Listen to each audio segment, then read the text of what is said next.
Hello! So I'm going to try and make this a little bit different this semester and put notes and videos and everything you need actually embedded within your homework quiz questions. So starting out, chapter 11, problem 1, and we're going to go through if you have an equation for the position of some object, can you go back and forth between what the velocity is, what the acceleration is, pick off interesting points on that graph. So out of the book, or maybe on your fundamentals of engineering exam or something, you would get something really simple like here's an equation. They would not give you the graph, they wouldn't give you any of these pictures or explanations, just here's an equation, where is it turning around, where is velocity 0, where is acceleration 0, how far has it traveled, that kind of thing.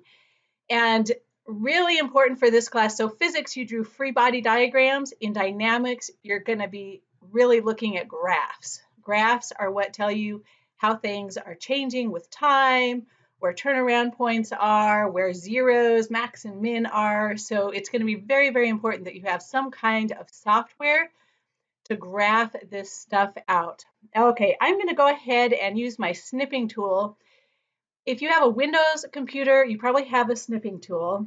And this is the fastest way to just grab a problem off of the quiz so that you can pull it into some kind of software and just have notes for yourself to solve it. Okay, so I'm going to grab this thing, edit copy, and I'm going to pull this into Mathematica. And I'm not going to make you buy a specific edition of the textbook, but I will highly, highly encourage you to get Mathematica. If you're going to UH or A&M or something already, you might have a license to this through your university. Unfortunately, we don't have this for students, but if you go to the educational student desktop, you can get it for $54 a semester or $9 a month. I think if you have a bunch of different emails, you can go through a few different trials and get through the semester, but it's going to be worth it. If you already know MATLAB or Maple, or if you have some other math software, that is fine too. I think Mathematica is the most user-friendly when it comes to math software, so that's what I'm going to be using. But again, I'm not going to force you to buy this. So if you are familiar with some other platform, that's fine to use. But for this one, $54 a semester, it'll get you Mathematica. And I don't want dynamics to be a math class. I want it to be a mechanics class. And so this will do all of the calculus for you, graphing for you, and I will let you use this software on the exams as well. So the sooner you get familiar with it, the better. Okay, so let me go ahead. When you download this thing, it comes up with some kind of a little thing. You're going to want to open not the kernel. So when you type it in, there's a couple different, let me just show you real quick. This is not what you use. You want to open up the main program. So kernel is just viewing a file. You can't actually type stuff in and do it. So you have to make sure you're opening the actual app, and it'll open up with this with like some recent files. You just say new document, and it'll open up this guy called a notebook. Okay, so you can save that. Your cursor, if you hit enter, you will open up one of these little blocks. I like to also open up a basic Math Assist palette. This has templates for everything from square root sign, fractions.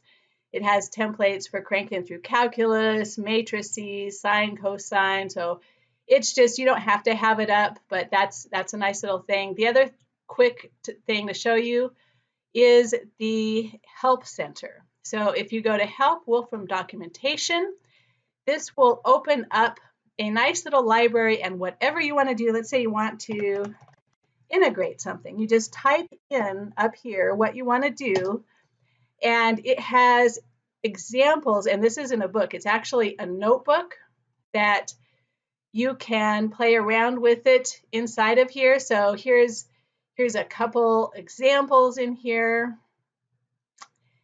and it will show you how to put the input in, how to put the output. So here is input, and this is what you would type. So integrate all the functions. They're going to start with a capital letter, use square brackets. Another way to integrate is to use the templates that you have over here in your math palette. So anything you want to do, just pull up that Wolfram Documentation Center, play around with it. You can copy and paste the templates in there. You can actually change this and integrate it within the notebook itself. So let me change that, and you can see that it's integrating.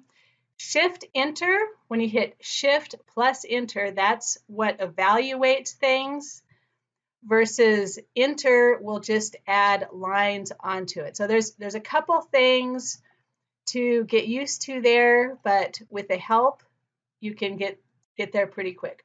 Okay, so I had that quiz problem copied onto my snip. I'm going to say Edit Copy, and Control V paste it straight into my Mathematica file. So then I have my problem statement right there.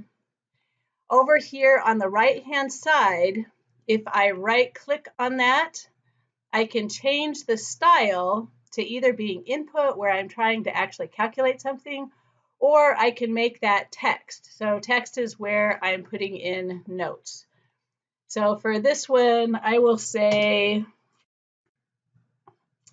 so this is the quiz out of class. I'm going to say a new problem for an example.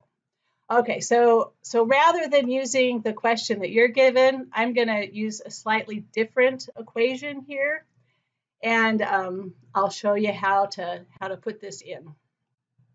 Okay, so we want to have something where we graph the equation, and then maybe graph the derivative of the equation, take that, solve for turnaround points, find where max and min are, and then answer some questions out of this. The first thing to do is to clear out any variables you can use, and I can define this as function of time, y of t. You can use whatever variables you want, but I'll just keep it as x and t, just how it is in there. And then for us, if we want to define a function that Mathematica can actually integrate and stuff, that's how you do it. So I'm using square brackets, underscore, colon, equal sign, and then I'm going to start entering this. Okay, so if I have a fraction, I'm going to go over to basic. So here's 5/18. I can put in like t cubed, or I can use the template over here. It's the same thing. So I would put in my equation. I'm going to go ahead and change this after I get it in. And once you get the template set up for kind of one of these problems, you can go and sort of change it around for everything. Okay, so if I'm going to change this, I'm just going to change this around for a different scenario. So I'll use, okay, so this is a different equation than what you're given, but I'll show you how to walk around. Okay, so this thing, it will actually take the derivative for me. So 10t goes to 10, 6t squared. So you can see that if I want to evaluate that derivative at some time, let's say what's happening at the position and the velocity at 3 seconds. So it will actually plug the number 3 into this equation, and it will tell me what's happening at those times. Graphing it out is one of the first things that you're going to want to do. So that's going to be start with a P, and there's all kinds of different graphs. There's like scatter plots and pie charts and 3D graphs, and you can see all of those under help. But if I'm just graphing an equation, I'm going to use plot. Now everything for this plot is going to be in square brackets. Let's say I want to plot just the position, and I'm also going to have to tell it what goes on the x-axis and what interval. So let me show you. So when I say t equals 0 to 10, that's what's showing up over here on this axis. Let's say I want to plot more than just the position. I want to plot the position and the velocity. So if there's two different lines, I'm going to put those guys inside of this curly bracket. So that will give me two different lines on here instead of one.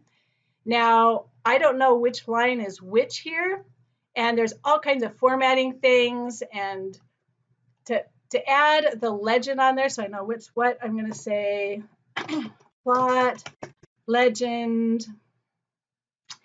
And a lot of times it'll help you. So if it starts recognizing something, I can just start clicking on what they suggest. Okay, so here's plot legend, and I now have my position, my velocity. I've got this little legend down here. For all of this stuff, again, just pull up the help, and if I type in plot, this will give me all of the different options for graphs. So just skim through their examples. You can change what color the line is, add fill patterns. You can, right here, if I expand this little options thing, so you can add axis labels and origins. And so just kind of go through all of this, and as you need it, you can learn it using this help resource here. Okay, so we have a nice graph. We see our position here in blue. And let's say we want to see where it stops and turns around, what position that happens at. So if I zoom in on this graph, this object stops where the velocity is 0, where the slope is 0, okay? And if I want to find that position, I have to figure out what time that happens in. It's easy to set my velocity to 0, and then I'm going to find where that time is. Okay, so here we go. I'm going to say solve where does my velocity equal 0? What time does that happen at? There's a little bit of C++ in here. We're using two equal signs. One equal sign assigns a value. Two equal signs is a comparison. So if you're solving for something, you use two equal signs. If you're assigning t equals 3 seconds, if you're assigning a variable a specific value, that's one equal sign. So just a little bit of C++ in here to get used to. Okay, so this solve is giving me a time of 1 and 5 seconds. And if I scroll down on here, here's 1 second. That's my velocity goes through 0 here. And then up here at 5 seconds, it also goes to 0. Now what I can do with that is I can say, what is my position at 1 second and what is my position at 5 seconds? So that will give me, okay, fractions. To get rid of fractions, if I want a decimal point instead of fractions, I can either change the time into a decimal, or I can say, please give me a number. So again, another couple little formatting. So it'll see, if I just give it a fraction, it will output a fraction, versus if I give it a decimal, it will output a decimal. Okay, so these two, 4.6 and -16, that is what is happening at 1 second. And if I look at this blue line down here, yep, sure enough, it's -16. So it's telling me where my turnaround points are. It solves for where my velocity goes to 0. And hopefully this is, so you can do all of this by hand. Graphing is very, very important. But this kind of gives you an idea for how to walk around that. And it'll do derivatives for you. It will do, so here's my velocity, here's my acceleration, so you can get the equations out of there, and then you can plug in values for those equations. It's a lot faster than doing this by hand. So hopefully I'll talk you into some math software here.